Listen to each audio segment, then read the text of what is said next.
So hello है हाय। अभी हम लोग टाइम ऑफ फ्लाइट को पढ़ने वाले हैं। हम लोग ने फर्स्ट पार्ट जो इसका जनरल रेडियोग्राफी समरी का किया था, अभी हम लोग सेकेंड पार्ट कर रहे हैं। So time of flight in M R A में हमने छोड़ा था।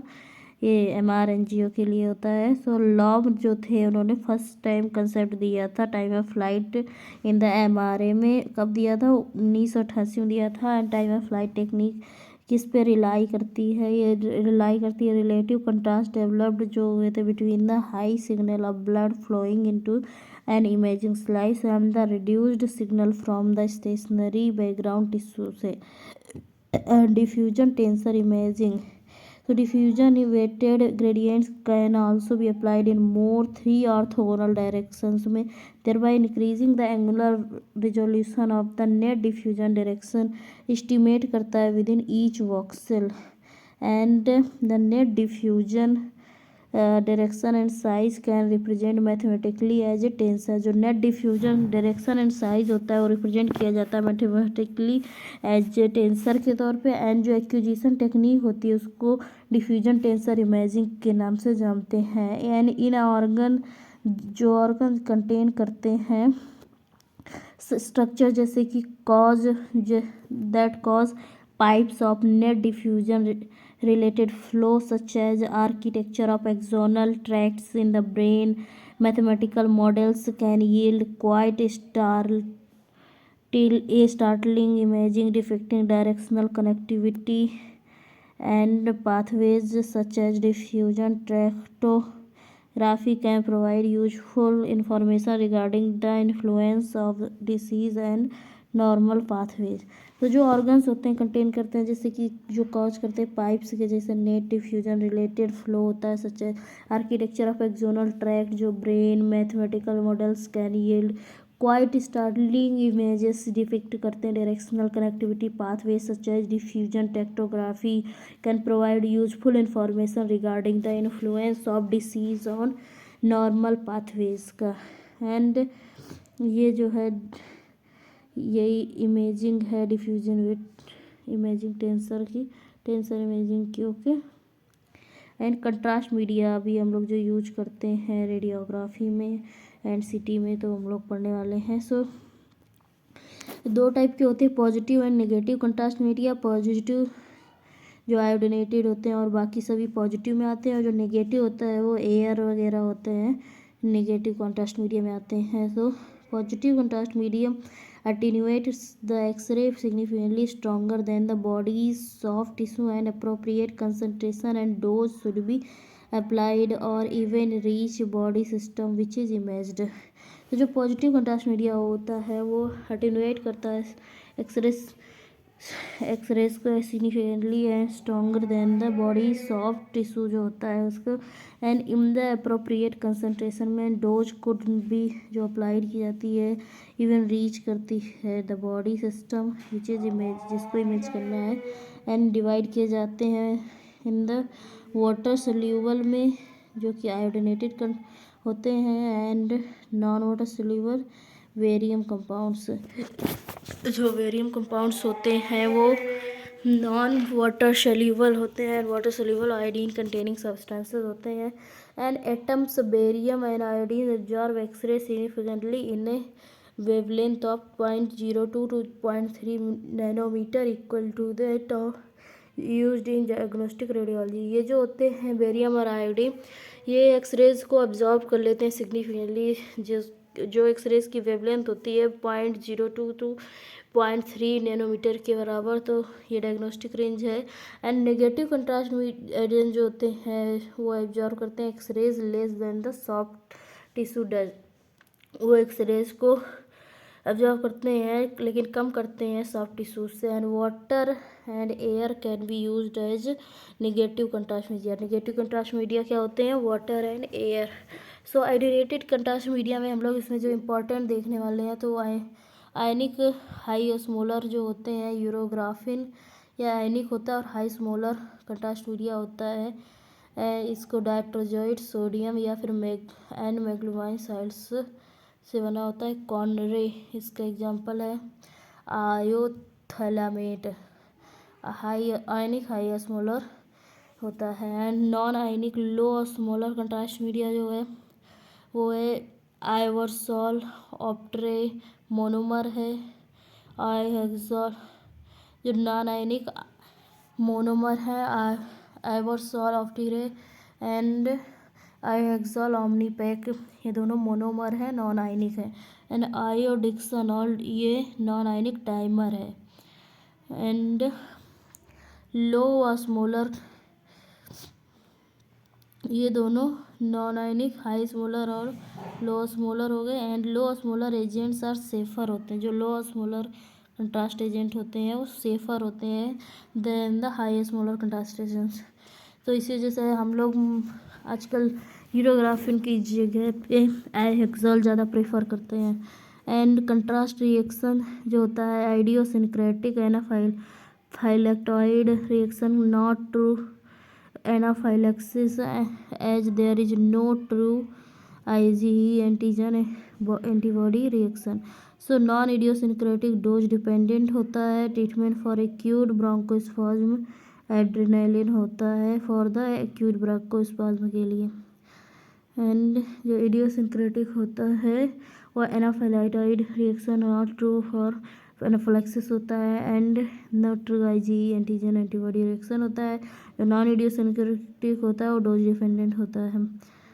And iodinated contrast media, so radio इस ओपेसिटी जो होता है डिपेंडेंट होता है on the iodine contrast concentration and solution and is therefore dependent on the number of iodine atoms per molecule and the concentration of the molecule in the solution. Okay, and iodine particle ratio, the ratio of the number of the iodine atoms per molecule to the number of osmotically active particles per molecules of solute in solution is a fundamental criteria. This iodine particle ratio for current products varies from 3:2 for conventional high osmolar ionic monomers and the जो ये है 3:1 होता है आइसोमोलर आयनिक monomers के लिए और 6:1 non ionic dimers के लिए होता है। एंड एडवर्स रिएक्शन जो कि होते हैं ड्यू टू हाइपर ऑस्मोलैरिटी की वजह से वो होते हैं इरेथ्रोसाइट डैमेज हो सकता है, endothelial damage, blood brain barrier damage, hypervolemia and cardiac depression हो सकता है। So adrenaline epinephrine 0.3 to 1 ml 1/1000 solution child को देंगे 0.01 ml पर kg बॉडी वेट के हिसाब से।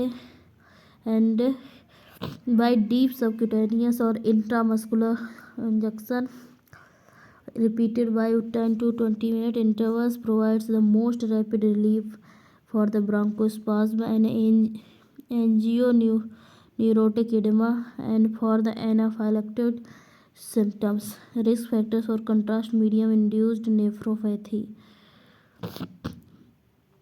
and patient related EGFR अगर लेस देन 60 ml प्रति मिनट है तो 1.7 प्रति meter square before intra-arterial administration. EGFR is less than 45 ml पर मिनट पर 1.73 मीटर स्क्वायर है बिफोर इंट्रावेनस एडमिनिस्ट्रेशन। तो in particular combination with diabetic nephropathy, dehydration, CHF, congenital heart failure and low LVEF and recent myocardial infarction, intra-aortic balloon pump, procedural hypotension, low hematocrit level, age over 70, concurrent administration of nephrotoxic drugs, known or suspected, and procedure related known or suspected acute renal failure, intra-arterial administration of contrast medium, high osmolality agents, large doses of contrast medium and multiple contrast medium administrations with a few days, and contrast induced nephropathy. Contrast-induced nephropathy is defined as the impairment of renal function and is measured as either 25% increase in serum creatinine from baseline or 0.5 milligram per deciliter, 44 micromole per liter increased in absolute value within 48 to 72 hours of intravenous contrast administration. अगर intravenous contrast दिया गया है 48 से 72 घंटे के अंदर, अगर ऐसे चेंजेस दिख रहे हैं सीरम क्रिएटिनिन में जिसमें 0.5 मिलीग्राम पर डेसीलीटर या 44 माइक्रोमोल पर लीटर के हिसाब से इंक्रीज़ हो रहा है सीरम क्रिएटिनिन में, तो कंट्रास्ट इंड्यूस्ड नेफ्रोपैथी हो सकती है। इसमें रीनल इम्पेयरमेंट होता है and non oliguric transient renal dysfunction. तो serum creatinine level peaks on the days 3 to 5. Serum creatinine level returns to the baseline values within 14 to 21 days. Fractional excretion of sodium is less than 0.1 distinctive characteristic compared with other causes. And hydration therapy is the cornerstone of contrast-induced nephropathy prevention. And however, a number of contrast-induced nephropathy therapies have been investigated, including use of statins and bicarbonate and acetylcysteine, NAC, and ascorbic acid. Patients with pre-existing renal disease, particularly those with the renal complications of diabetes mellitus multiple myeloma, have an increased risk of an adverse reaction which may precipitate renal failure, जिसमें कि renal failure हो सकता है। And metformin जो होता है and iodine based contrast media are not the best combination in all instances. Metformin एक medicine होती है जो कि डायबिटिक पेशेंट्स में चलती है। And metformin is excreted via the kidney से एक्सक्रीट होती है। And the poorer the renal function is slower the excretion, और जितना रीनल फंक्शन कमज़ोर होगा उतना ज़्यादा स्लो एक्सक्रीशन होगा। There is no interaction between iodine based contrast media and metformin. Metformin is used in patient with diabetes mellitus. Approximately 50% of such patients will develop, जो 50% ऐसे patient होंगे उनमें डेवलप हो जाएगा डायबिटिक नेफ्रोपैथी आफ्टर 10 ईयर्स के बाद। And diabetic nephropathy is an important risk factor regarding contrast induced nephropathy. Thus if a patient with diabetic nephropathy के साथ है तो डेवलप होता है contrast induced nephropathy after exposure to an iodine based contrast agent. The excretion of metformin decreases the extended stay for metformin and in the body में result in lactic acidosis. Body में ये result कर सकता है in the lactic acidosis में। And MR contrast agents are diagnostic pharmaceutical compounds which mainly contain paramagnetic metal ion that affect MR signal properties of surrounding tissues। जो MR contrast agent होते हैं वो diagnostic pharmaceutical compounds होते हैं जो कि mainly contain करते हैं पैरामैग्नेटिक मेटल आयंस को, जो कि अफेक्ट करते हैं MR signal properties of the surrounding tissues को। And paramagnetic agents are positive enhancer that reduce the T1 and T2 relaxation times and increase tissue signal intensity on the T1 weighted MR images and have nearly no effect on T2 weighted images। And लगभग कोई effect नहीं। जो MR contrast agent होते हैं वो pharmaceutically compound होते हैं जो कि मेनली पैरामैग्नेटिक होते हैं मेटल एंड अफेक्ट करते हैं MR सिग्नल प्रॉपर्टीज़ को एंड सराउंड करते हैं टिश्यूज़ को। पॉजिटिव इन्हेंसर होते हैं जो कि रिड्यूस करते हैं T1 and T2 relaxation time को एंड इंक्रीज करते हैं टिश्यू सिग्नल इंटेंसिटी को on T1 weighted MR images and have nearly no effect on T2 weighted images. Gadolinium जो होता है जिसका atomic number 64 and atomic weight 157 होता है and paramagnetic ion with 7 unpaired electron. Paramagnetic ion जो होता है जिसमें 7 अनपेयर्ड इलेक्ट्रॉन होते हैं but unfortunately is toxic and therefore it is necessary to encapsulate via chelate. तो जो गैडोलिनियम होता है इसका एटॉमिक नंबर 64 और वेट होता है 157, जो कि पैरामैग्नेटिक आयन होता है। इसमें 7 अनपेयर्ड इलेक्ट्रॉन होते हैं, बट अनफॉर्चुनेटली टॉक्सिक होता है एंड देयरफॉर ये नेसेसरी होता है कि इसको इनकैप्सुलेट किया जाए बाय ए चिलेट के द्वारा।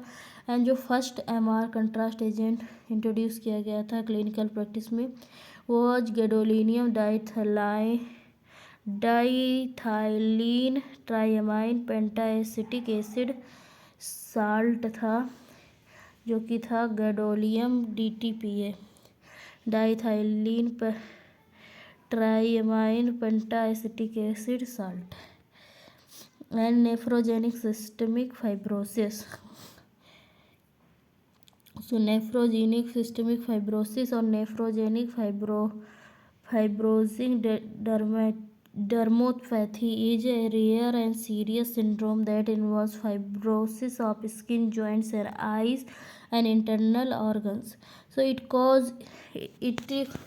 cause is not fully understood, but जो सीम होता है कि associated with exposure to gadolinium की वजह से हो सकता है nephrogenic systemic fibrosis. Its cause is not and ये जो frequently uses of contrast substance for MRI in patients with severe kidney failure. It does not have a genetic basis and in NSF nephrogenic systemic failure patients जो develop होते हैं large areas of hardened skins with fibrotic nodules or plaques, flexion contractures with an accompanying limiting of range of motion can also occur. NSF resembles scleromyxedema at a histologic microscopic level and it shows a proliferation को show करता है dermal fibrosis के and dendritic cells and thickened collagen bundles, increased elastic fibers and deposits of mucin. And most जितने की patient होते हैं with NSF nephrogenic system failure have undergone haemodialysis होती है for renal failure and some have never undergone dialysis, others have received only peritoneal dialysis, and many patients have taken immunosuppressive medications and have other diseases such as hepatitis C. 4 of 5 FDA-approved gadolinium contrast agents have been primarily implicated in NSF, including Omniscan, Multihance, and Megavist and Optimark. So first cases of NSF identified in 1997, but NSF was first described as independent disease in 2000, and while skin involvement on the foreground process may involve organ and resemble diffuse scleroderma and systemic sclerosis. In 2006, the link between NSF and gadolinium containing contrast agent was made. As a result, gadolinium containing contrast is now considered contraindicated in patients with estimated GFR, a measure of renal function, under 60 and especially under 30. अगर GFR under 60 यानी under 30 है तो इसको देख के ही gadolinium containing contrast use करेंगे। तो higher risk पे कौन कौन से पेशेंट्स होते हैं? पेशेंट जिनका CKD है, क्रोनिक किडनी डिसीज है 4 and 5 एंड GFR है लेस देन 30 ml पर मिनट एंड पेशेंट डायलिसिस पे है, patient with acute kidney insufficiency है। लोअर रिस्क पे कौन से हैं? पेशेंट जिनमें CKD ग्रेड 3 की है, GFR 39 to 59 ml पर मिनट है। Not at risk of NSF पे कौन है? Patients with stable GFR more than 60 ml प्रति minute. And high risk of NSF contrast agent हैं gadodiamide, Omniscan and ligand non ionic linear chelate DTPA BMA जो होता है ligand होता है, ये हायर रिस्क होता है इसके NSF का एंड नेफ्रोजेनिक सिस्टमिक फाइब्रोसिस का। And incidence of NSF is 3 to 18% in at risk subjects. So no contrast agent has been tested in pregnancy and lactating women. Generally, contrast media should not be administered to a pregnant woman. Pregnant women को generally कोई भी contrast media नहीं introduce करना चाहिए। And ultrasound जो contrast agent होते हैं, so contrast enhanced ultrasound is application of ultrasound contrast agent into traditional medical sonography. So ultrasound contrast agents are gas filled जो होते हैं, these are the gas filled microbubbles that are administered intravenously to the systemic circulation. Microbubbles have a high degree of echogenicity, so the ability of an object to reflect the ultrasound waves and echogenicity differences between the gas in the microbubbles of the soft tissue surrounding the body is immense होती है। Thus ultrasonic imaging using microbubble contrast agent enhance the ultrasound को and backscatter of the reflection of the ultrasound waves to produce a uniform sonogram को produce करने के लिए होता है। And with increased contrast due to high echogenicity difference, contrast enhanced ultrasound can be used to image blood perfusion in organs, measure blood flow rate in the heart and other organs, and has other applications as well. So Optison जो है a food and drug administration है approved microbubble made by GE healthcare has an albumin shell octafluoropropane gas core. The second FDA approved microbubble है Levovist made by Schering has a lipid पर galactose shell and air core. Now PACS. So PACS क्या है? एक medical imaging में use होता है। Picture archiving and communication system are computers और networking dedicated storage retrieval distribution and presentation of image होता है इससे। And the medical images are stored in an independent format. The most common format of our image storage is DICOM, digital imaging and communication in medicine. So types of images, most PACS handle images from various medical imaging instruments including जो most of the instruments होते हैं इसमें PACS में वो handle करते हैं। Most PACS handle करते हैं इमेजेस को from the various medical imaging instruments including ultrasound and magnetic resonance, PET, computer tomography, endoscopy and hemogram. So इन सभी चीज़ों को पैक्स में स्टोर किया जा सकता है, उनका रिट्राइवल किया जा सकता है, डिस्ट्रीब्यूट किया जा सकता है, रिप्रेजेंट किया जाता है इमेजेस को। And uses, PACS replaces hard copy based means of managing medical images such as films archives, expands the possibilities of such conventional system by providing capabilities of site viewing, reporting, distance education, telediagnosis, and additionally it enables practitioners at various physical locations to access the same information simultaneously. Teleradiography, with the decrease of price in the digital storage, PACS provide a growing cost and space advantage over film archives. A PACS allows to store volumetric exams and reconstruct 3D images. And जो procedure हम लोग GIT करते हैं भी हम लोग उनका basics देख लेते हैं। So GIT imaging, in the GIT we usually use barium as a contrast को हम लोग जनरली GIT की इमेजिंग के लिए यूज करते हैं। Where not to use barium sulphate, कहाँ पे नहीं यूज करते हैं? So we don't use barium sulphate in the tracheoesophageal fistula. अगर है तो हम लोग बेरियम सल्फेट नहीं यूज करेंगे। इसमें डायनोसिल वाटर सोल्यूबल नॉन आयनिक ये जो कंट्रास्ट एजेंट है इसको यूज करेंगे। एंड परफोरेशन पेरिटोनाइटिस में हम लोग यूज करेंगे गैस्ट्रोग्राफिन जो कि ionic water soluble agent, Gastrografin ionic है एंड डाइनोसिल्कस है वाटर सोल्यूबल है and non ionic contrast agent है। एंड प्रोसीजर्स जो होते हैं, single contrast uses barium alone and double contrast जो होता है uses barium air and barium, इसमें यूज होता है better for small mucosal lesion के लिए। बेरियम सोलो, इसमें बेरियम पेस्ट यूज किया जाता है, इसोफेगस के लिए किया जाता है। बेरियम मील 95% बेरियम वेट पर वॉल्यूम बेरियम सल्फेट दिया जाता है स्टमक एंड डिओडेनम के लिए। बेरियम मील फॉलो थ्रू जो होता है 50% दिया जाता है वेट फॉर वॉल्यूम के हिसाब से barium sulphate for small bowel के लिए। एंड बेरियम एनिमा या एनिमेटा भी इसको कहते हैं, ये फॉर द लार्ज बाउल के लिए होता है।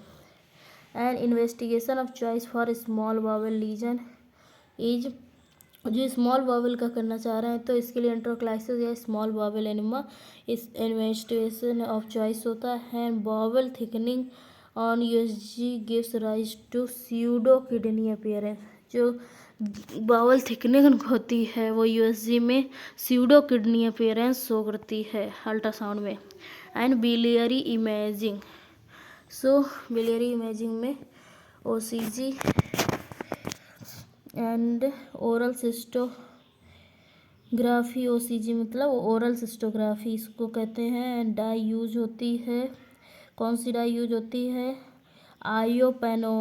आयोपेओनिक एसिड, टेलीपैक, कैल्शियम आयोपिडेट, बिलियोप्टिन यूज होता है।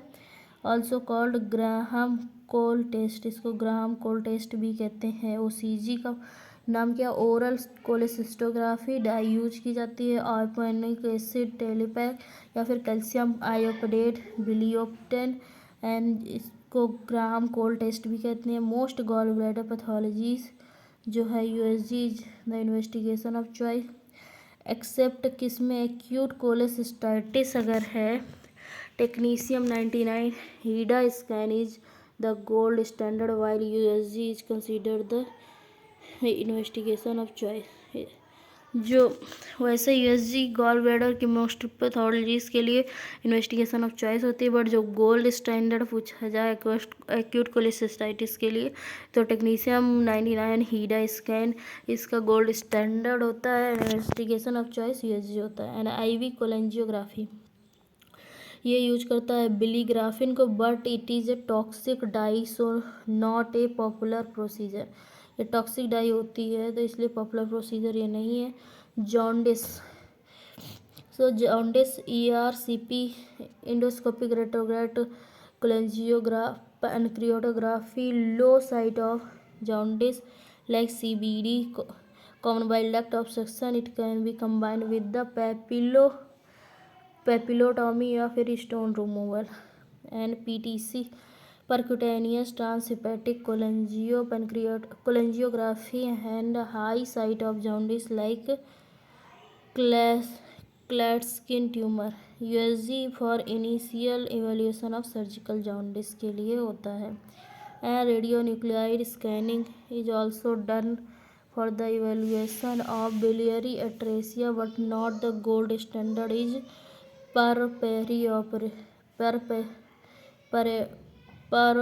पेरोटिव कोलेंजियोग्राफी। क्या हो गया मुझे, जो रेडियो न्यूक्लाइड स्कैनिंग होती है वो किस लिए डन की जाती है, इवैल्यूएशन ऑफ बिलियरी एट्रेसिया के लिए, लेकिन गोल्ड स्टैंडर्ड जो होता है रेडियो इसके लिए बिलियरी एट्रेसिया के लिए वो होता है पर ऑपरेटिव कोलेंजियोग्राफी। ओके एंड पर ऑपरेटिव कोलेंजियोग्राफी इसके लिए गोल्ड स्टैंडर्ड होता है। रेडियो न्यूक्लाइड इमेजिंग जो होता है इस बिलियरी एट्रेसिया के लिए किया जाता है generally. And MRCP magnetic resonance cholangiopancreatography जो होता है इसमें कोई कंट्रास्ट यूज नहीं किया जाता है, हेवली टिट्यूवेटेड इमेजेस यूज होती है। No endoscopy can be done post Whipple's gastrojejunostomy, अगर पोस्ट विपल्स है या फिर गैस्ट्रोजेजोनोस्टॉमी हो चुकी है तब भी कर सकते हैं। And IVP intravenous pyelography nephrogram contrast is in PCT, अगर नेफ्रोग्राम कर रहे हैं तो उसमें कंट्रास्ट कहाँ तक पहुँच जाता है, पीसीडी प्रॉक्सिमल कन्वोल्यूटेड ट्यूबल्स में है तब हम लोग नेफ्रोग्राम करते हैं। एंड पाइलोग्राम जो है वो कलेक्टिंग सिस्टम को देखने के लिए करते हैं पेल्विस को। And dose of contrast is 300 milligram प्रति किलोग्राम के हिसाब से, बॉडी पर वेट के हिसाब से। एंड रीनल फेलियर के केस में 600 मिलीग्राम पर केजी और double dose for the contrast. And films जो ली जाती हैं वो 1 minute, 5 minute, 10 minute, 15 minute and 45 minute में भी ली जाती हैं। अपर यूरेटर सुपाइन फिल्म बेटर, अपर यूरेटर के लिए सुपाइन फिल्म बेटर होती है, लोअर यूरेटर के लिए प्रोन फिल्म बेटर होती है। And IVP should be carefully performed in diabetics, multiple myeloma and dehydration should be avoided in these cases। जो IVP है वो केयरफुली परफॉर्म की जाती है डायबिटीज़ में, मल्टीपल माइलोमा में एंड डिहाइड्रेशन में शुड बी अवॉइड किया जाता है दीज केसेस में। रिलेटिव कंट्राइंडिकेशन, जो IVP के कंट्राइंडिकेशंस क्या क्या हैं? डायबिटीज़, मल्टीपल माइलोमा, डिहाइड्रेशन, इन सब केसेस में IVP को नहीं करते हैं। एंड यूरेथ्रोग्राफी, जो एक बार रिवाइज कर लेते हैं IVP को। इसका नेफ्रोग्राम जो करते हैं वो PCT के लिए करते हैं, पाइलोग्राम कलेक्टिंग सिस्टम पेल्विस के लिए, डोज 300 मिलीग्राम पर केजी नॉर्मल पेशेंट में वेट फॉर वॉल्यूम के हिसाब से। एंड 600 मिलीग्राम अगर देंगे, किस में देंगे? रीनल फेलियर के केस में, और डबल डोज देंगे फॉर द कंट्रास्ट। अगर रीनल फेलियर का चांस है 4 या 5 फिल्में लेते हैं, 1 मिनट पे, 5 मिनट पे, 10 मिनट पे, 15 मिनट पे और कभी कभी 45 मिनट पे भी लेते हैं एक फिल्म। अपर यूरेटर्स के लिए सुपाइन फिल्म बेहतर होती है एंड लोअर यूरेटर्स के लिए प्रोन फिल्म। एंड IVP में क्या क्या किस किस केस में कंट्राइंडिकेटेड है? Diabetes, multiple myeloma and dehydration में नहीं करना है। And urethrography, so urethrography, anterior urethra is best visualized by retrograde urethrophy and posterior urethra is best visualized by micturating cystourethrophy। जब anterior urethra देखना है तो उसमें हम लोग RGO करते हैं, posterior urethra देखने के लिए MCU करते हैं। viscoerector reflex is best seen in the MCU। जो viscoerector reflex है वो बेस्ट किस में सीन होता है? MCU में सीन होता है। जबकि however for the follow-up radionuclide scanning is recommended। follow-up के लिए radionuclide स्कैनिंग रिकमेंड की जाती है। And posterior urethra valves MCU is the investigation of choice. Posterior urethral valve अगर देखने हैं तो उसके लिए MCU इन्वेस्टिगेशन ऑफ चॉइस होता है। और वेस्कुलर रिफ्लक्स किस में बेस्ट सीन होता है? MCU में बेस्ट सीन होता है। And upper tract urodynamic study और वेटकर टेस्ट, जो अपर ट्रैक्ट यूरोडायनेमिक स्टडी और वेटकर टेस्ट ये क्या है? Kidney is perfused at a rate of 10 ml प्रति minute.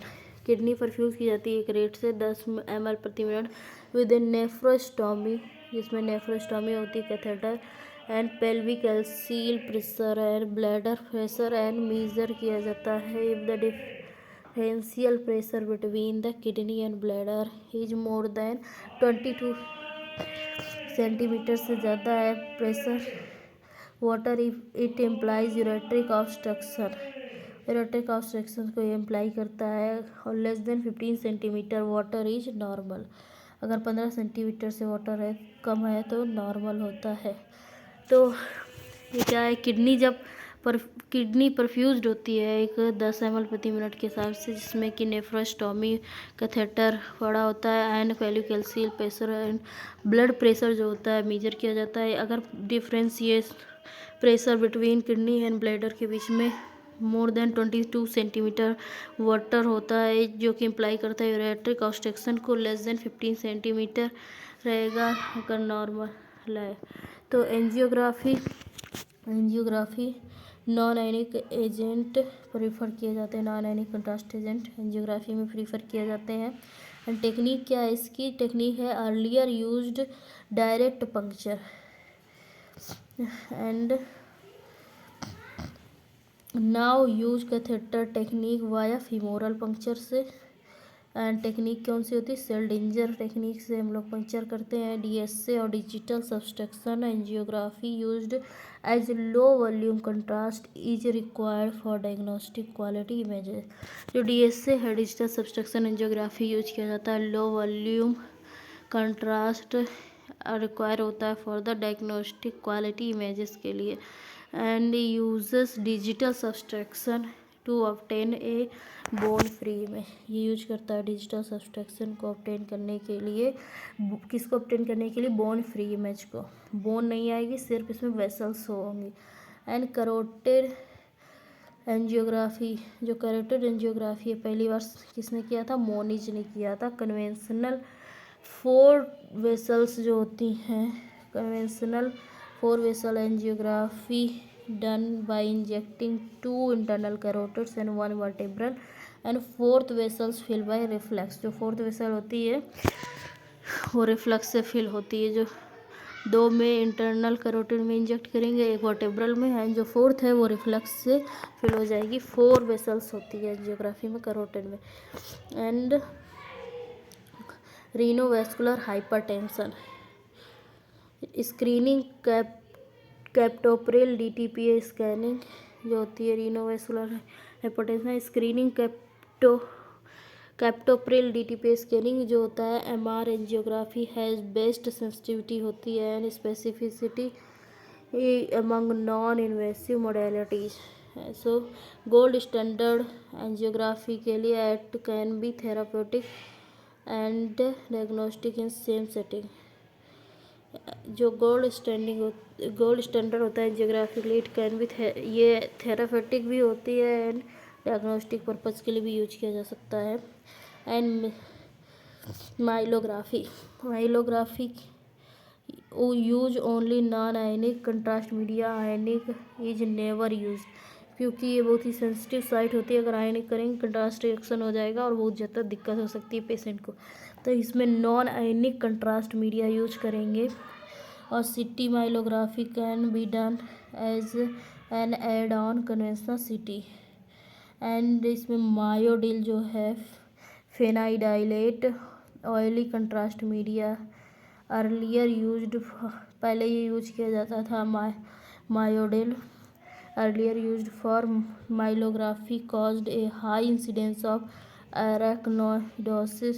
नोइडाइटिस so not use today. क्योंकि इससे मतलब जो मायोडिल है ये ऑयली है, ये आयनिक कंट्रास्ट मीडिया था, तो ये बहुत ज़्यादा अरेक्नॉइड जो होता है मेनिंजेस की लेयर होती है उसमें इन्फ्लेमेशन कर देता था, तो अभी इसको नहीं यूज करते हैं, अभी non ionic contrast media use होता है। And lymphangiography Lipiodol U ultra fluid after methylene blue injection to demonstrate the lymphatics injected in first web space for food।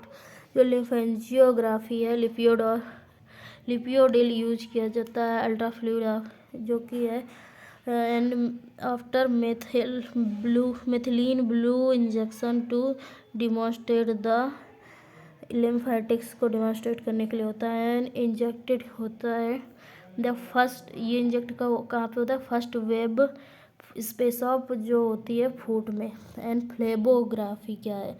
So contrast was injected into dorsal metatarsal. जो phlebography है dorsal जो metatarsal होता है उसमें vein होती है। After a tourniquet was tied, ankle में tourniquet बांध देंगे तो फिर उसमें डॉर्सल मेटाटार्सल में जो वेन है उसमें कंट्रास्ट इंजेक्ट करेंगे, इसको फ्लेबोग्राफी कहते हैं। So HSG hysterosalpingography for tubal patency demonstration के लिए होता है। गोल्ड स्टैंडर्ड इसका जो है लेप्रोस्कोपिक क्रोमोट्यूबेशन होता है। And HSG is done 8th to 12th day, 8वें से 12वें डे में किया जाएगा पोस्ट मेंस्ट्रुएशन। HSG किसके लिए गोल्ड स्टैंडर्ड है? लेप्रोस्कोपिक क्रोमोट्यूबेशन के लिए। एंड HSG 8वें से 12वें दिन के बीच में किया जाता है menstruation, preferably to avoid pregnancy and first week post menstrual as endometrium is friable in that period and radio isotope imaging. So radio isotope imaging के बारे में भी हम लोग देख रहे हैं। सो रेडियो एक्टिविटी की खोज किसने की थी? हेनरी बेकरल ने 1896 की थी। कब की थी? 1895 में एक्सरेज की खोज हुई, 1896 में फ्लोरोस्कोपी की खोज भी हुई एंड रेडियो एक्टिविटी की खोज भी हुई। किसने की? हेनरी बेकरल ने रेडियो एक्टिविटी की खोज की। एंड टेक्नीशियम 99 जो most commonly used radio isotope है, इसकी हाफ लाइफ कितनी होती है? 6 आवर्स होती है। And photon energy 140 kilo electron volt होती है। So basic principle nuclear medicine का क्या है? न्यूक्लियर मेडिसिन का बेसिक प्रिंसिपल चलिए देखते हैं। Radio pharmaceuticals so portray the physiology biochemistry और pathology of a body system without causing perturbation of function. So जो ये है पोर्ट्रे करता है, रेडियो फार्मास्यूटिकल जो होता है ये पोर्ट्रे करता है फिजियोलॉजी एंड बायोकेमिस्ट्री और पैथोलॉजी ऑफ ए बॉडी को, जो सिस्टम को विदाउट बिना कॉज किए हुए perturbation of a function. Radio nuclide क्या होता है? Refers only to the radio active atoms which are unstable होते हैं एंड अंडर गो करते हैं, डीके होता है and produce daughter molecules by emitting energy in the form of radiation के फॉर्म में। एंड एनर्जी डिफरेंस जो होता है between parent and daughter molecule is equal to the total energy emitted. इसमें टोटल एनर्जी जो equal होती है वो इक्वली होती है। रेडियो केमिकल क्या होता है? वो radio nuclide is combined with the chemical molecule, जब रेडियो न्यूक्लियाइड कंबाइन होता है with the chemical molecule confer desired localisation properties. The type of radiation important in nuclear medicines are, जो टाइप होते हैं रेडिएशन के इम्पॉर्टेंट होते हैं nuclear medicine में वो क्या क्या है? Gamma rays, photons, characteristic X-rays, beta minus, electron negatrons, beta plus, positron, alpha particles. And radiation used for nuclear medicine imaging are gamma rays and photons, characteristic X-ray and positron. Radiation used for therapy beta minus या electron या negatron. जो therapy में use होते हैं वो beta virus या electrons या नेगेट्रॉन्स होते हैं। जो रेडिएशन न्यूक्लियर मेडिसिन इमेजिंग में यूज होते हैं वो गामा रेज या फोटॉन्स या कैरेक्टरिस्टिक एक्सरेज या पॉजिट्रॉन्स होते हैं। Gamma camera so work on the gamma camera किस प्रिंसिपल पे वर्क करता है? Radiation detection bye scintillation. And most common scintillation detector क्या है? Thallium activated sodium iodide crystal होता है। Energy range in modern day gamma cameras ये जो 110 से 170 किलो इलेक्ट्रॉन वोल्ट होती है। जो गामा कैमरा होते हैं वर्क करता है प्रिंसिपल पे of the radiation detection bye scintillation. Most common scintillation detector used in thallium activated जो होते हैं सोडियम आयोडाइड क्रिस्टल होते हैं। एनर्जी रेंज कितनी होती है? 110 से 170 किलो इलेक्ट्रॉन वोल्ट होते हैं। एंड SPECT क्या है? Single photon imagine computer tomography जो कि अलाउ करती है 3D इमेज एक्विजिशन को डिस्प्ले करता है by the reconstruction of cross sectional slices. And 99M technetium पर टेक्टनेट जो होता है इसमें यूज होता है 99M टेक्नीशियम पर टेक्टनेट। एंड फोटोन एनर्जी कितनी होती है? 140 किलो इलेक्ट्रॉन वोल्ट होती है। एंड हाफ लाइफ इसकी हाफ लाइफ 6 आवर्स होती है। पेरेंट मोलिक्यूल मोलिब्डेनम 99 इसकी हाफ लाइफ कितनी होती है? 66 आवर्स होती है मोलिब्डेनम की। And mode of production radio nuclide generator होता है। Mechanism of uptake sodium iodide symporter NIS होता है। And physiological uptake in potential ये मतलब फिजियोलॉजिकल जो अपटेक है ये MCQs में काफ़ी आ चुका है। कब कब होता है? कोरोइड प्लेक्सस में, सिलियरी बॉडी में, थायराइड में, सैलिवरी ग्लैंड्स में स्टमक में एंड लैक्टेटिंग मेमोरी ग्लैंड्स में। सो इसके यूजेस क्या हैं? Thyroid scintigraphy to differentiate between hyper functioning gland versus thyroiditis in patients with suppressed TSH, to look for the functioning status of solitary nodule in a patient with the suppressed TSH, to look for the function thyroid tissue in a glossal cyst, salivary gland scintigraphy, Mechel's diverticulum, heterotropic gastric mucosa, gamma camera. Radionuclide imaging provides functional data because the studies reflect selective uptake of the transit radiopharmaceuticals in various organs. जो radionuclide imaging होती है provide करती है functional data को, क्योंकि ये study जो होती हैं रिफ्लेक्ट करती हैं selective uptake of the transit radio pharmaceutical जो होते हैं उस वेरियस ऑर्गन्स में, and radio pharmaceuticals may be used individually such as 131 iodine और bound to an organ specific molecule such as 99 M technetium DTPA. These studies are limited by poor anatomic resolution, yet the functional data acquired through the dynamic, जबकि functional data acquired होता है through the dynamic flow और static accumulation. Methods में भी useful in diagnosing disease processes that would alter tissue function before changing anatomic structure.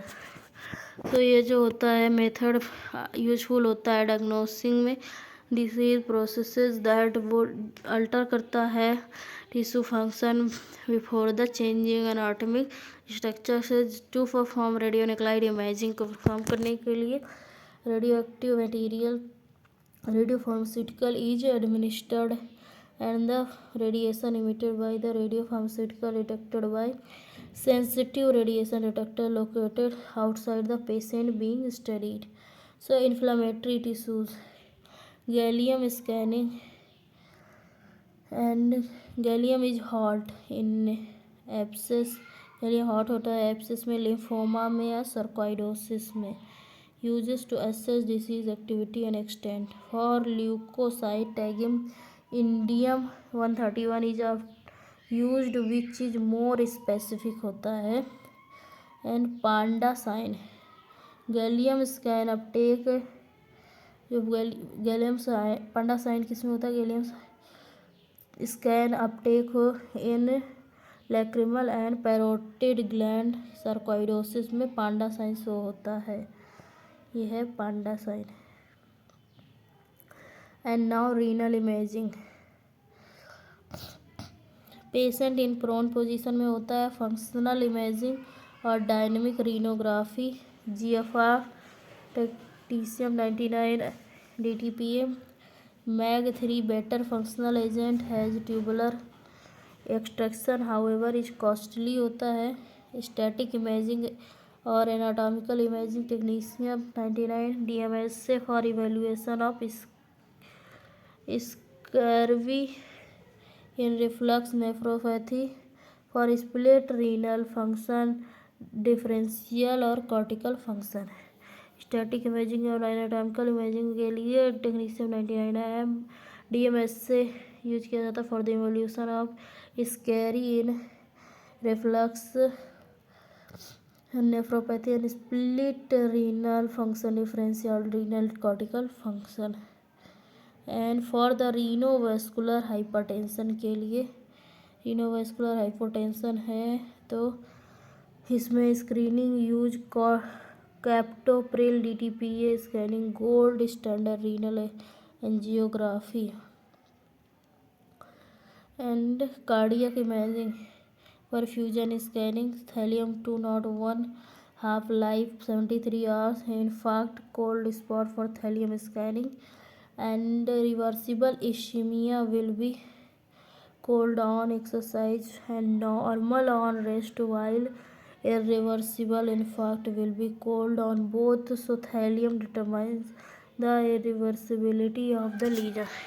जो reversible होता है इश्कीमिया will cold होता है exercise and normal on rest होता है, वाइल जबकि रिवर्सिबल होता है इनफैक्ट में, जो कि कोल्ड ऑन बोथ होता है। तो थैलियम डिटरमाइन करता है रिवर्सिबिलिटी ऑफ ए लीजन को। तो थैलियम 201 क्लोराइड जो होता है, ये फोटोन एनर्जी कितनी होती है 69 to 83 kilo electron volt. Characteristic X-ray half life 73 hours.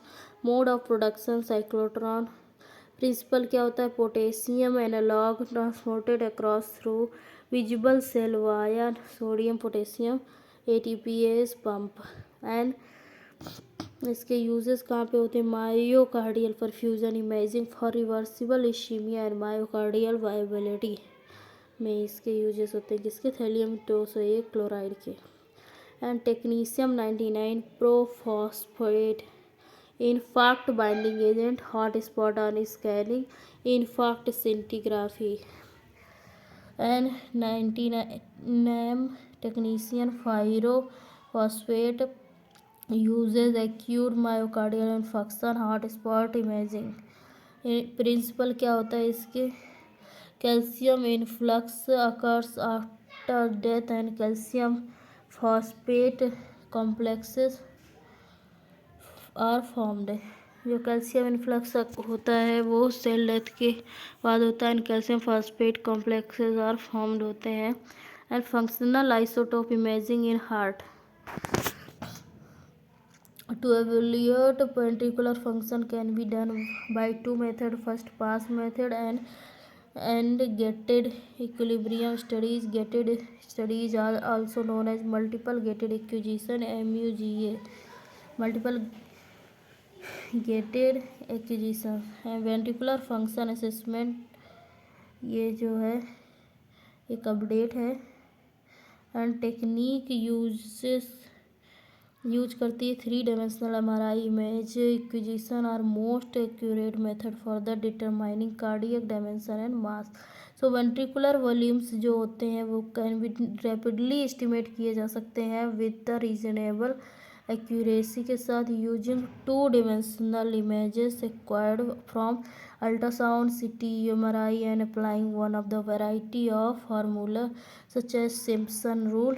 These formula take assumption about ventricular geometry. The normal left ventricle is assumed to be prolate ellipse and calculate approximate ventricular volume from 2-dimensional dimension, and these methods become less accurate in the dilated ventricles में ये method कम accurate हो जाते हैं। Lungs के लिए pulmonary embolism ventilation perfusion is scanning और PYQ scanning. Ventilation agents क्या क्या है, जिनॉन 133 हाफ लाइफ इसकी 5.7 डेज होता है। क्रिप्टॉन 81 इसकी हाफ लाइफ 13 सेकेंड होती है। एंड टेक्निगास जो technetium 99 labelled as aerosols Technegas. And perfusion agent technetium 99 MAA macro aggregates of albumin. And highly suggestive findings, mismatch implies a pulmonary infarct. Pulmonary infarct shows normal ventilation and normal perfusion. A matched defect is less likely to be an artifact. जो match होता है defect वो less likely to be artifact की infarct के जैसा होता है। In as normal pulmonary vessel जो होते कंस्ट्रिक्ट करते हैं in response to hypoxia, giving rise to a matched defect as opposed to mismatch infarction. Thyroid के लिए क्या करते हैं, आयोडीन 31 यूज करते हैं जिसकी हाफ लाइफ 2 to 8 डेज होती है। इसकी डोज क्या होती है 50 to 100 क्यूरी होती है। एंड यूज्ड फॉर लोकलाइजिंग और treating metastasis after thyroid ablation के बाद। एंड आयोडीन 23 की जिसकी 2 to 13 आवर्स होती है हाफ लाइफ यूज किया जाता है थायराइड फंक्शनल इवोल्यूशन के लिए जिसकी डोज 100 to 300 क्यूरी होती है। एंड टेक्नीशियन 99 2 से 10 हाँ, क्यूरी होती है। एंड 2 to 8 डेज वाला जो 31 है उसको यूज़ करते हैं थायराइड एब्लेशन के बाद। एंड जो 23 होता है इसकी 2 to 13 डेज आवर्स होती है, सॉरी, उसको यूज करते हैं थायराइड फंक्शनल इवोल्यूशन के लिए।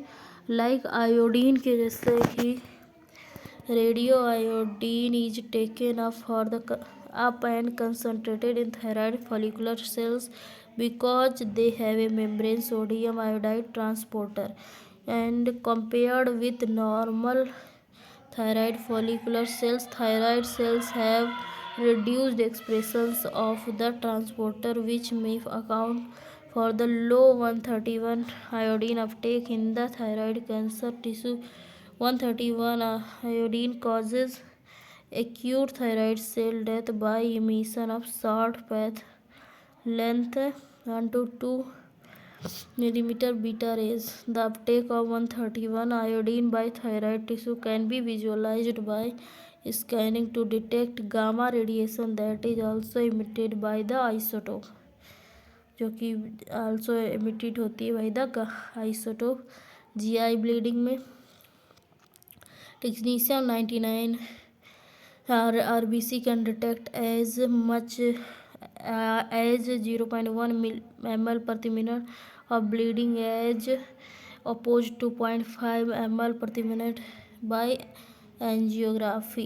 And GI bleeding में radionuclide technetium M99 tagged erythrocyte scan during acute bleeding may be helpful in identifying the area of the origin of the bleeding, although the advocated as the capable of detecting blood loss as slow as 0.1 to 0.2 ml per minute. A loss of 0.5 ml per minute is more realistic. The scan can be repeated for up to 30 hours when the bleeding is intermittent. So arteriography will identify bleeding site when the bleeding rate is higher, जब bleeding rate higher होती है.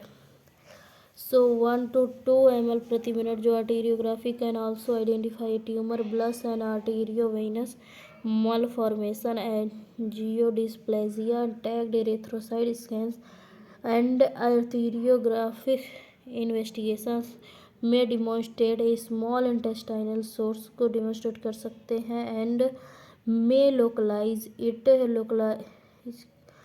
to the upper lower small intestine. If the specific arterial arcade affected can be identified on angiography, identify किया जा सकता है angiography में. ये helpful होता है to select the specific branch को सिलेक्ट करने के लिए and leave the catheter in the place for intra operative localisation के लिए. And at operation it may be necessary to transilluminate the small bowel or to carry out intraoperative enteroscopy, which is an effective tool in selected patients with occult gastrointestinal bleeding. Correctly identifies a treatable source of prevents rebleeding in 41% of patients. So GI bleeding 99 technetium 99 RBC can detect as much as 0.1 ml per minute of bleeding as opposed to 0.5 ml per minute by angiography. So bone scanning, phosphonates that the preferred compound subramanium and commonly used MDP technetium 99 methylene diphosphonate. इसके 3 phase होते हैं, perfusion phase, immediate blood pool phase 5 to 10 minute and delayed और bone uptake 2 to 3 hours phase. So acute osteomyelitis or cellulitis. Acute osteomyelitis is hot on all 3 phases, cellulitis only on first 2 phases, and Radionuclide bone scanning is best for early detection of osteomyelitis and also used for the detect skeletal metastasis. And 99M technetium methylene diphosphonate MDP use किया जाता है skeletal scintigraphy के लिए for the osteoblastic metastasis osteomyelitis and loosening infection in the joint प्रोथेसिस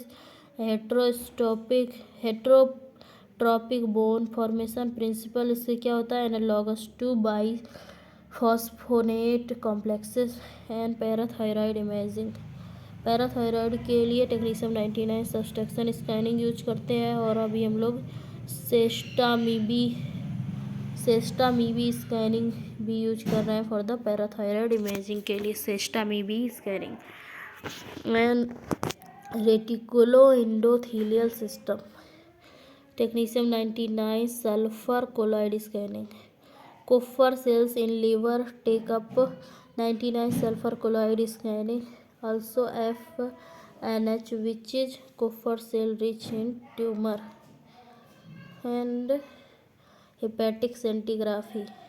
Hepatic scintigraphy or liver scan is commonly referred to involve intravenous injection of radioactive isotope tagged or colloid, which is predominantly taken selectively by the Kupffer cells of the liver. A small percentage of also trapped by the reticuloendothelial system of the spleen and bone marrow.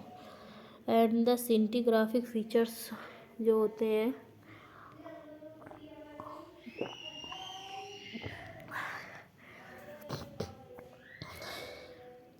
जो सिंटिग्राफिक features होते हैं focal lesions के जो depend करते हैं on the presence और absence of Kupffer cells.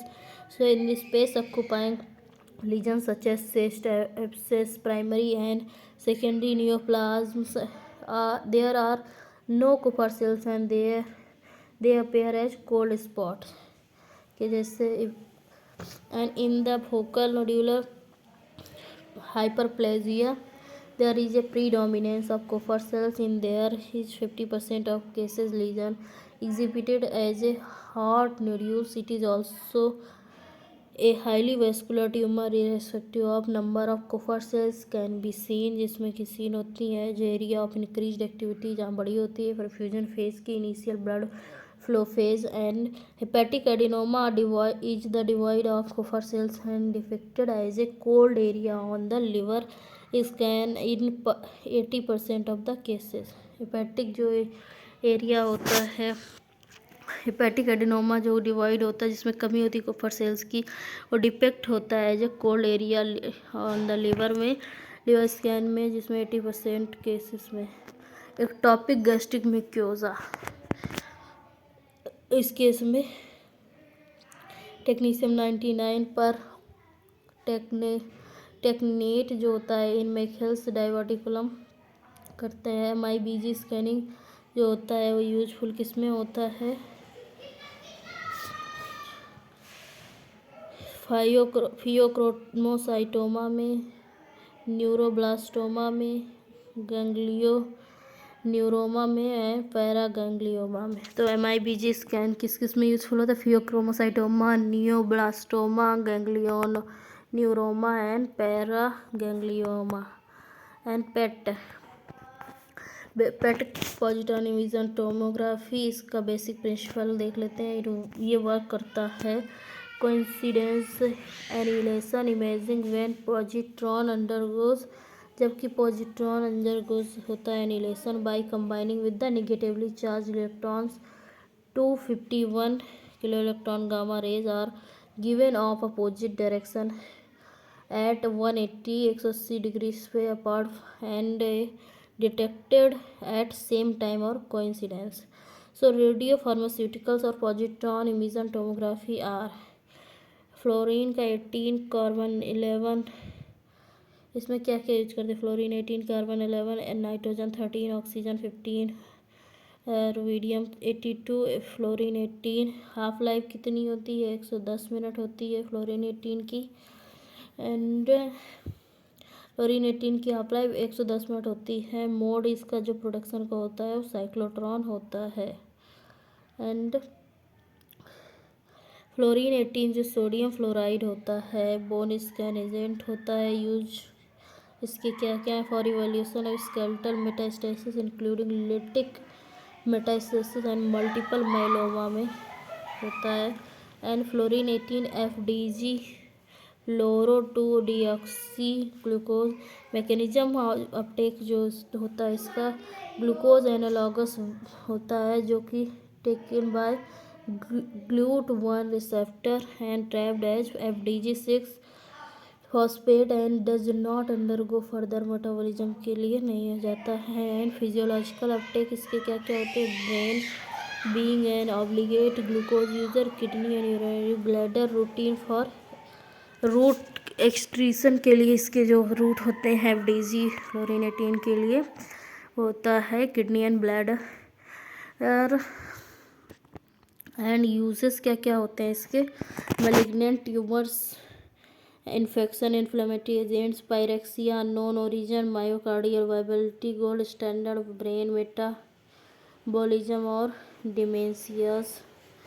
And false negative tumours on FDG, prostate, renal carcinoma, broncho alveolar cell lung carcinoma, mucinous adenocarcinoma, carcinoids, low grade sarcomas, low grade lymphomas, differentiated thyroid cancer, papillary और follicular hepatocellular carcinoma, low grade gliomas. And fluorine 18 जो कि फ्लोरोडोपा होता है, dopamine analogue होता है। And इसके use क्या क्या होते हैं? The most specific and sensitive agent for imaging of the neuro endocrine tumours, phaeochromocytomas, adrenal and extra adrenal and neuroblastomas होते हैं। एंड इस जो फ्लोरीन 18 फ्लोरोडोपा होता है इसकी पुअर सेंसिटिविटी होती है in case of insulinomas and other GI neuroendocrine tumours में। एंड गैलियम 68 डोटाटोक या डोटानोक डोपामाइन रिसेप्टर एनालॉग होता है। हाफ लाइफ इसकी 68 मिनट होती है। इसका mode of production generator produced होता है पेरेंट मोलिक्यूल इसका होता है जर्मेनियम 68। एंड ये यूज होता है for the imaging of neuroendocrine tumours, higher sensitivity for GI and neuroendocrine tumours. Oxygen 18 radio labelled water half life 2 minute होती है। मायोकार्डियल परफ्यूजन इमेजिंग के लिए यूज होता है। And nitrogen 13 radio labelled ammonia इसकी हाफ लाइफ 10 मिनट होती है। Myocardial perfusion agent and brain perfusion agent in case of recurrent gliomas में ये नाइट्रोजन 13 यूज करते हैं। रूबीडियम 82 इसकी हाफ लाइफ 72 होती है। इसका mode of production generator produced होता है किसमें यूज होता है? मायोकार्डियल परफ्यूजन एजेंट के तौर पे। एंड कार्बन 11 लेबल्ड मेथियोनीन होता है एंड इसका हाफ लाइफ जो होता है 20 मिनट होता है। यूज किया जाता है imaging of solid tumour sarcomas. इसके यूजेस क्या हैं? Imaging of solid tumour sarcomas and recurrent gliomas including grade 1 and grade 2 and SPECT single photon emission computer tomography ये यूज करता है technetium 99 labelled agent only so easily available as compared to PET which uses cyclotron produced agents and gives a three-dimensional images as opposed to a plain image by routine radionuclide imaging hybrid imaging. So clinical use positron PET के जो हैं CT के PET CT ये हैं single photon SPECT के hybrid imaging की जा सकती है, expected to increase dramatically in near future. Thus this provide functional and anatomical information. जो होता है हाइब्रिड इमेजिंग, इसमें पेट और पीसीटी दोनों के क्वालिटीज़ लेके इसमें फंक्शनल और एनाटॉमिकल इंफॉर्मेशन दोनों प्रोवाइड की जाती हैं। And PET scanning non invasive होता है but does not involve exposure to ionising radiation. ये इसमें नॉन इन्वेसिव होता है लेकिन ये इन्वॉल्व करता है, इसमें डज नॉट नहीं डज, ये इन्वॉल्व करता है, इसमें एनाइजिंग रेडिएशन होता है। और इसकी जो डोज होती है रेडिएशन की स्मॉल होती है, however usually around 7 millisievert. The total dose radiation small होती है। Radiation protection ionizing radiation H2O में H+ and OH- leads to free radical induced DNA damage करता है। And effect of radiation stochastic effect हो सकते हैं, नॉन स्टोकेस्टिक इफेक्ट हो सकते हैं, which are not dose dependent. They have no threshold for their occurrence like genetic effect and mutations carcinogenesis. और जो नॉन स्टोकेस्टिक इफेक्ट होते हैं डिपेंडेंट होते हैं, इनको डिटर्मिनिस्टिक भी बोलते हैं। डिपेंडेंट होते हैं रेडिएशन डोज पे, they have a threshold for the their occurrence. And जो cell cycle for mammalian cell can be divided 4 phases, MG1 followed by DNA synthesis जो कि S है, then G2 and then mitosis. जो cell cycle होती है उसमें 4 phase होते हैं। माइटोसिस M फेज, उसके बाद होता है G1, फिर उसके बाद DNA सिंथेसिस का फेज आता है जो S होता है, फिर G2 होता है उसके बाद, और उसके बाद माइटोसिस होता है। And in general cells are most radio sensitive in G2M phase and most resistance in late S. तो जो ये क्वेश्चन काफ़ी इंपॉर्टेंट है, एग्जाम से में आ चुका है, तो ये पॉइंट आप लोग को बिल्कुल माइंड में होना चाहिए कि मोस्ट सेंसिटिव रेडिएशन के लिए कौन सा होता है, G2M phase most sensitive phase होता है। एंड मोस्ट रेजिस्टेंस फेज कौन सा होता है, एस फेज। सिंथेसिस फेज जो होता है वो मोस्ट रेजिस्टेंस फेज होता है। एंड जो pattern of resistance and sensitivity को relates the level of sulfhydryl compounds in the cell, and sulfhydryl are neutral radio protectors and tend to be at their highest levels in S and at their lowest near mitosis. So the presence or absence of molecular oxygen dramatically influences the biological effect of X-rays. ये influence करती है biological effect of X-rays को। And the oxygen enhancement ratio is the ratio of doses without and with oxygen produce and same biological effect. जो इसमें presence होता है और absence होता है मोलिकुलर ऑक्सीजन का, वो ड्रामेटिकली इन्फ्लुएंस करती है बायोलॉजिकल इफेक्ट ऑफ एक्सरेज को। ऑक्सीजन इन्हेंसमेंट रेशियो को, वो रेशियो होता है जो dose without and with oxygen to produce the same biological effect. And radiation therapy,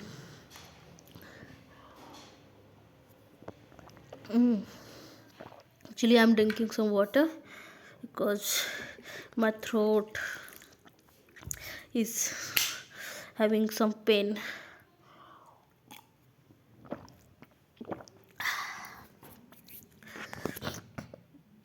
and radiation therapy जो होता है इसमें एक्सरेज, गामा रेज, इलेक्ट्रॉन्स का यूज़ होता है ट्रीट करने के लिए rapidly dividing malignant and non malignant tumours को।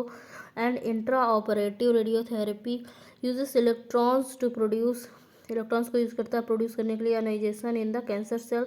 And its attraction lies to direct irradiational radiation of the surgically exposed tumour. Intra operative radiotherapy and is a specialized treatment technique, uses either electron or ortho voltage irradiation at the time of surgery directly to the tumor or tumor bed, जो कि होता है। And let's see approximate threshold doses इसमें दी गई हैं mild to moderate deterministic effect के लिए। आइज में जो होता है डिटेक्टेबल लेंस चेंजेस होते हैं ओपेसिटीज, ये ईयर्स में अगर 0.2 टू 0.5 ग्रे के आसपास दे रहे हैं तो इस ईयर्स में इसका इफ़ेक्ट दिखेगा। एंड स्किन में ट्रांजिएंट एरिथेमा हो सकती है 2 ग्रे के आसपास देंगे अगर 2 से 24 घंटे में इसके इफेक्ट दिख जाएंगे। रिप्रोडक्टिव सिस्टम के लिए ट्रांजिएंट ओलिगोजूस्पर्मिया हो सकता है 0.1 टू 0.2 ग्रे अगर डोज देंगे। इसका क्या है 2 to 3 मंथ्स में इफ़ेक्ट्स इसके दिख जाएंगे। And basic principles of radiation protection, ALARA is as low as reasonably achievable. Latest क्या है ICRP यूज कर रहे हैं, इंटरनेशनल फॉलो कर रहे हैं हम इसकी गाइडेंस को, international council for radiation protection and recommendations. So ICRP recommend करती है डोज लिमिट्स को per year in planned exposure situations को, जो एक्यूपेशनल एक्सपोजर और जनरल पब्लिक के लिए ये है। सो जो इफेक्टिव डोज है 20 मिलीसीवर्ट एक ऑक्यूपेशनल एक्सपोजर है जो वर्कर्स के लिए, रेडिएशन वर्कर्स के लिए, and 1 millisievert per year for the public के लिए, एंड 150/20 जो मिलीसीवर्ट है वो आइस लेंस के लिए, एंड 15 जो है ये है पब्लिक की 15 मिलीसीवर्ट पब्लिक के लिए। ये पर ईयर का डेटा दिया गया है। स्किन के लिए 500 millisievert and 50 millisievert for the public, and hands and feet के लिए 500 millisievert for the exposure radiation workers, and public के लिए एप्लीकेबल नहीं है। Maximum permissible doses for various groups के लिए जो एनुअली जनरली हम लोग यूज करते हैं एक्यूपेशन एक्सपोजर 20 मिलीसीवर्ट होता है, वो होता है average for period of 5 years के लिए होता है एनम के हिसाब से, और इसी के हिसाब से 5 ईयर का निकाल सकते हैं। एंड जनरल पब्लिक के लिए 1 मिलीसीवर्ट होता है प्रेगनेंसी में, 2 millisievert for the duration of declared term, and other relevant facts, कुछ फैक्ट्स हैं जैसे कि चेस्ट एक्सरे में इक्विवेलेंट डोज 0.02 मिलीसीवर्ट रखती है, एंड इसका फैक्टर जो 60 kbp होता है 16 MAS होता है। लेड एप्रन जो होता है मिनिमम थिकनेस 0.5 mm होनी चाहिए, एंड रेडिएशन यूनिट्स कुछ दी गई है। रॉन्जन क्या है, रेडिएशन एक्सपोजर की यूनिट है, SI यूनिट इसकी कूलाम पर किलोग्राम है। यूनिट ऑफ एब्जॉर्ब डोज ये रेड है, एब्जॉर्ब डोज की यूनिट क्या है red, and SI unit absorb dose की ग्रे है। एक ग्रे में 100 रेड होते हैं, एंड एक ग्रे बराबर 1 जूल प्रति kilogram. And unit of biological, तो रॉन्जन जो है रेडिएशन एक्सपोजर की यूनिट है जिसका कूलाम पर किलोग्राम है क्या, SI यूनिट एब्जॉर्ब डोज का रेड है ये, और SI यूनिट इसका ग्रे है 100, एक gray is equal to 100 rad. And जो बायोलॉजिकल इफेक्टिवनेस और या फिर इक्विवेलेंट डोज है इसका यूनिट है रैम, एंड इसका SI यूनिट है सीवर्ट, एक sievert is equal to 100 rem. Rem का फुल फॉर्म होता है radiation equivalent to man, and radioactivity 1 becquerel is equal to 1 disintegration per second, 1 curie is equal to 3.7 into 10⁻10। ये 10⁻10 है, इसमें miss printing है, 10⁻10 है। Okay, and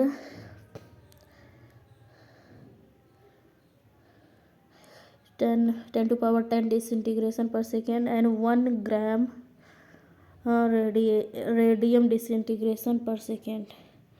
okay, radiation monitoring TLD से करते हैं, थर्मोल्यूमिनेसेंट डोजीमीटर फुल फॉर्म है।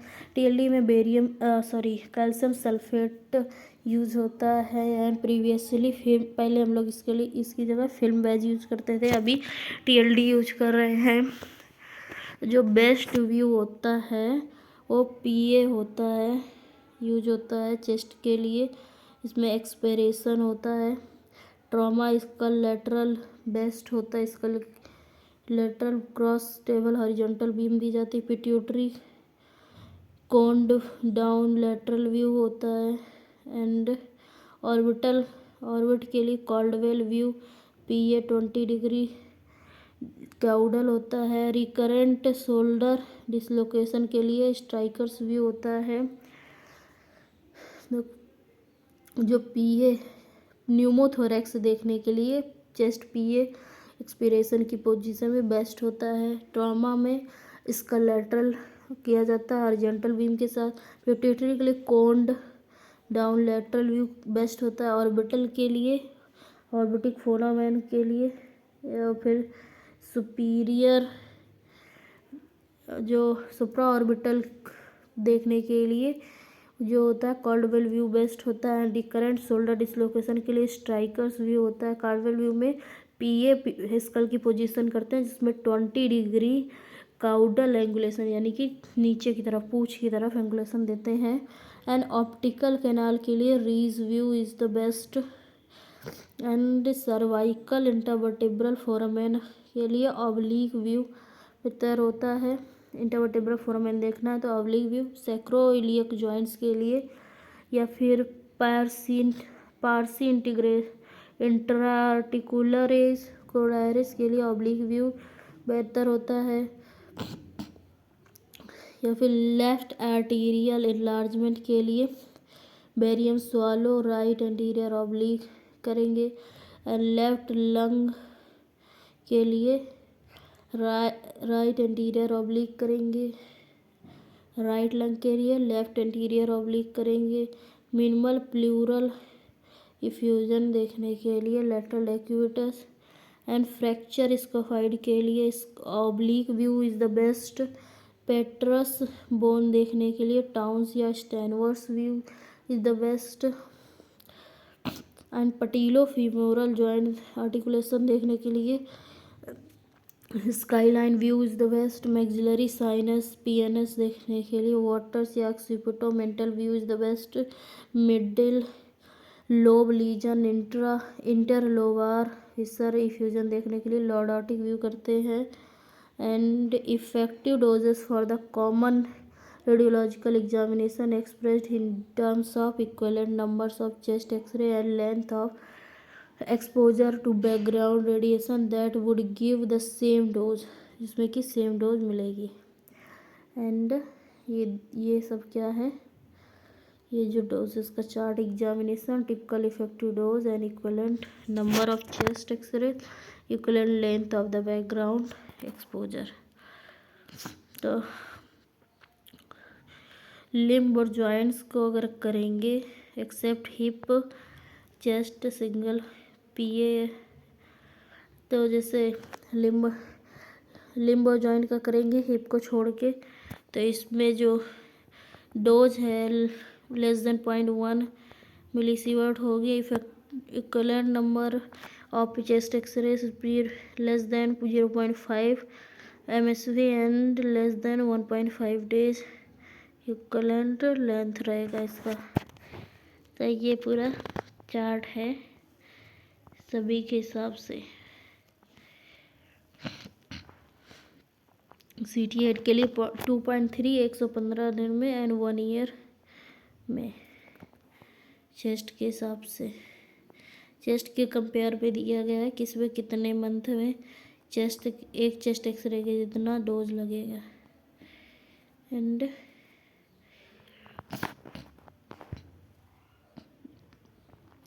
आइसोटोप्स यूज्ड इन मेडिसिन में कौन कौन से आइसोटोप्स यूज होते हैं।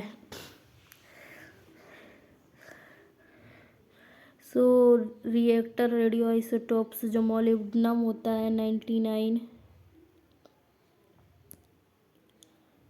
Uses the as parent as generator of the produce technetium 99M का पेरेंट माना जाता है। एंड टेक्नीशियम M की half life 6 hours used in image the skeleton and heart muscle in the particular, but also for the brain, thyroid, lungs, perfusion and ventilation, liver, spleen, kidney structure and filtration rate, gallbladder, bone marrow, salivary, lacrimal glands, heart, blood pool, infection and numerous specialized medical studies के लिए भी use होता है। Bismuth 213 इसका atomic weight है, 46 minute इसकी half life है और ये यूज होता है फॉर द टैट के लिए। एंड क्रोमियम 51 28 डे इसकी हाफ लाइफ होती है, used for level red blood cells and quantify gastrointestinal protein loss के लिए। Cobalt 60 10.5 mTs and formerly used for external beam radiotherapy के लिए। एंड जो कॉपर 64 होता है ये यूज किया जाता है to study genetic disease affecting, जो जेनेटिक डिसीज होती हैं अफेक्ट करती हैं कॉपर मेटाबॉलिज्म को, such as Wilson's and Menkes disease के लिए। डिस्प्रोसियम 165 ये यूज होता है एग्रीगेटेड हाइड्रोक्साइड फॉर साइनोवेक्टोमी के लिए and for the treatment of arthritis. And erbium 169 use for relieving arthritis pain in synovial joints. Holmium 166 26 hours इसकी half life होती है, ये use for the liver tumours and diagnosis. Iodine जो 125 है use होता है कैंसर ब्रैकीथेरेपी में। Prostate and brain है, also diagnostically evaluate the filtration rate of kidney and diagnose deep vein thrombosis in the leg, and it is also used in radioimmunoassays to show the presence of hormones in the tiny quantities। And जो iodine 131 होता है इसकी half life 8 day होती है, ये widely use होता है treating में थायराइड कैंसर या फिर जब थायराइड एब्लेशन होता है उसके लिए यूज होता है imaging in thyroid, also in diagnosis of abnormal liver function, renal kidney blood flow and urinary tract obstruction. है strong gamma emitter but not for the beta therapy. जो इरीडियम होता है 192 जिसकी 74 डे हाफ लाइफ होती है and supplies in wire from use as an internal radiotherapy source for cancer treatment and used then removed. Iron 59 use किया जाता है studies में आयरन मेटाबॉलिज्म में in the spleen. Lutetium 187 6.7 days का होता है half life and increasingly important as it emits the enough gamma for the imaging of the beta radiation does the therapy on the small like endocrine tumors, and half life is long enough to allow sophisticated or preparation of for use। Okay so अभी हम लोग यहाँ पे ये पूरा जो है अभी इसमें रेडियो न्यूक्लियोइड टाइप का है, इसको हम लोग नेक्स्ट उसमें देखेंगे क्योंकि ये अभी उतना ज़्यादा इम्पोर्टेंट नहीं है रेडियोलॉजी में आने के लिए, इसको जब डिटेल में पढ़ेंगे तब देखा जाएगा। ओके एंड इसके बाद सिस्टमिक रेडियोलॉजी आती है जो कि